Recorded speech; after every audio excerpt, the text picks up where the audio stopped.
안녕하세요. 남스비입니다. 네, 오늘은 최근에 이슈가 됐던 덥죽 표절 사례를 바탕으로 해가지고 재미있는 상표와 특허 이야기를 또 한번 해보도록 하겠습니다. 여러분, 레시피가 특허가 될 수 있을까요? 없을까요?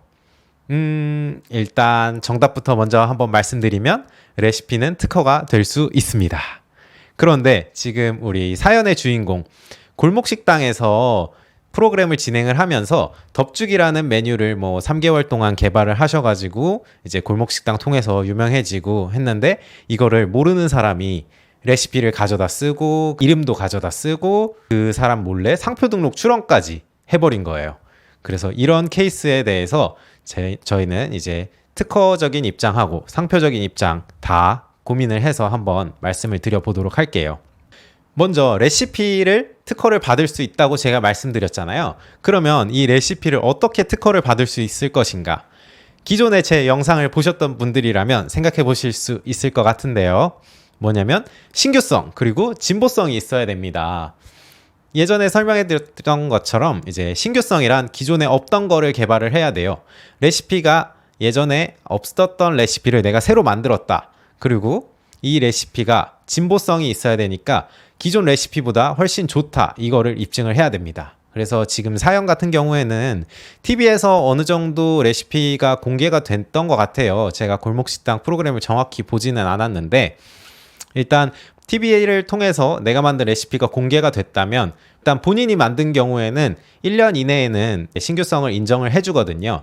그래서 신규성은 인정이 된다 치고, 그 다음에 두 번째로 진보성 말씀드렸던 게 인정이 돼야 되는데, 이 진보성은 레시피가 어떻게 진보성이 있을 수 있는가, 이거를 조금 생각을 해보시면 좋을 것 같아요. 내가 만든 음식, 내가 알려준 방법대로 요리를 한다면 기존의 방법보다 좀 더 훨씬 개량이 됐어, 훨씬 더 맛도 좋고 뭐 조리하는데 만약에 시간이 단축되고 건강이 더 좋아지고 뭐 이런 다양한 것들을 종합을 해서 예전 것보다 훨씬 좋아지면, 그러면 이제 진보성을 인정을 받을 수가 있습니다. 제가 예시를 하나 가지고 왔어요. 혹시 남양유업에서 맛있는 두유 GT 드셔보셨나요? 저는 두유를 평소에 엄청 좋아해서 뭐 이것저것 다 먹어보고 하는데, 그 중에 남양유업에서는 맛있는 두유에 대해서 특허받은 GT 공법으로 만든 두유다 라고 하면서 홍보를 많이 했거든요. 뭐 얼핏 들어본 것도 같으실 수 있을 것 같아요. 설명을 드려보면, 기존의 두유는 두유를 만드는 과정에서 기포가 굉장히 많이 발생을 한대요. 제가 직접 만들어 본 건 아니지만 두유가 기포가 많이 발생을 하니까 일반적으로 소포제라는 걸 넣어요. 이 소포제는 기포를 없애주는 물질을 소포제라고 하거든요. 그래서 이제 두유를 만들면서 그걸 넣어줘서 두유를 생산을 하는데, 남양유업에서는 특별한 자기들만의 기술을 가지고 공기 없이 물을 분사를 하는 거예요. 콩 반죽 뭐 이런 거에다가. 그래가지고 공기랑 접촉을 하지 않기 때문에 기포가 발생하지 않는다. 그래서 우리는 소포제를 넣지 않고 두유를 만든다. 그래서 이렇게 만든 두유는 소포제 넣은 두유에 비해서 맛도 훨씬 깔끔하고 부드럽고 좋다, 이렇게 해서 광고를 하고 있거든요. 이런 식으로 이제 남양유업은 두유 레시피에 대해서 특허를 받은 거죠. 그러면 뭐 이렇게 어려운 방법만 특허가 될 수 있느냐? 뭐 꼭 그런 건 아니고요. 한방 삼계탕 등록받은 내용도 많이 있고, 뭐 발효 김치 이런 것도 우리나라에서 특허가 많이 됐거든요.